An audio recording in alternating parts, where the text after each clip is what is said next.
It was a challenge to try and capture something as iconic as Alcatraz. You know about this. This is arguably the most famous prison in the world, and now you're in it. Just the space, the physicality of it, because it's quite claustrophobic. When modern-day prisons are designed, they really consider not intimidating people or making the spaces, as least stressful as possible. Well, Alcatraz didn't suffer from those restrictions. They did the research, they went out, studied Alcatraz, not just from books or internet. They were actually there to feel the environment, so it really sets a mood that gets you a little spooked. Well, we kind of started with the base layout of Alcatraz. The entire island we ended up roughing out in kind of a white box form, and then figuring out what play spaces we wanted to use out of that, what would be the most interesting areas to play in, and the connections between spaces, and spaces that the public doesn't necessarily get to go into. We really did a lot of pushing to really enhance that psychological horror aspect that we're really looking for. And this is a really good opportunity to really tell something special. Like I got stuck right through the gates to hell! This time around, I feel like it's been identified that there are these side missions that you're going to go out and try to accomplish. Al and the rest of the groups put together this escape plan, but the point is to get the parts and assemble this plane so they can get off the island. We did something new for the first time. We have actually contextual music that goes off. So that's a first for zombies. And it's all based around this horror thriller aspect. Every location will have a specific stinger that you hear when you find it, when you discover it, when you start unraveling the story. We start building on the music that you're hearing, and it's really enhancing that experience and going along with it in parallel.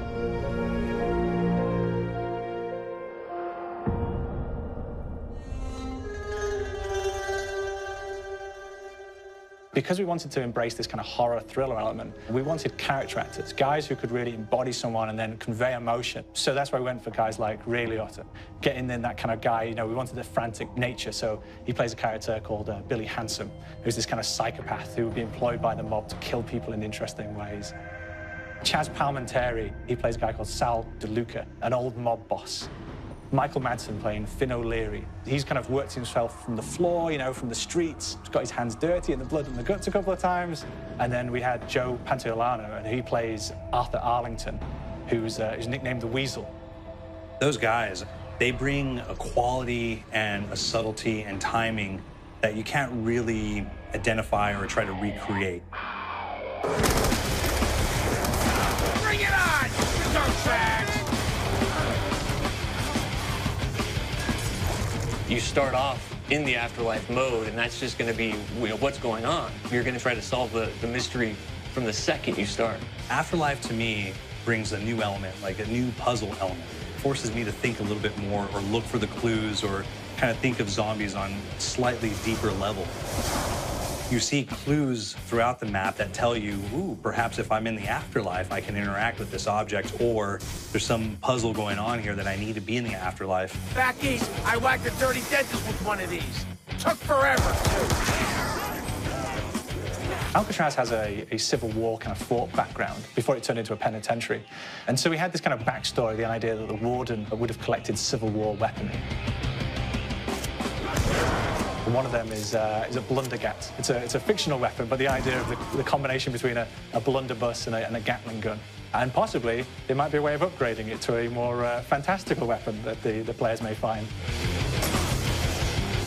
You all gotta go sometime? You just went now.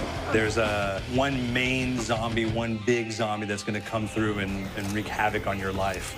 He'll lock down the perk machine, he'll close down the box, so you have to pay to get that open again. So you don't want him to interfere with your process. Now's a good time to pick a fight. It's a fun challenge. It keeps things moving forward. In terms of perks, we have a new perk called Electric Cherry. When you reload, it gives a shock around, which scales over time. Who's asking for it, please, ball? There's so much to experience in this map. Every time I play it, there's a new tactic to take, a new experience, a new objective to go for. But there's also this layer of things that we aren't exactly exposing to the players right off the bat and will need to be discovered. Don't let me go.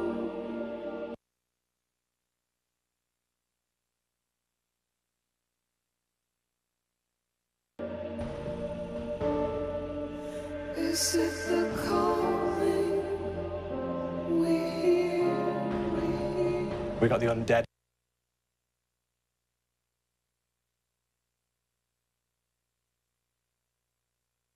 There, we've got these historical elements and these fantastic actors all seem to be with peace with each other in this kind of same world. So it's magical, and our team is incredibly excited by it. Is it the cold?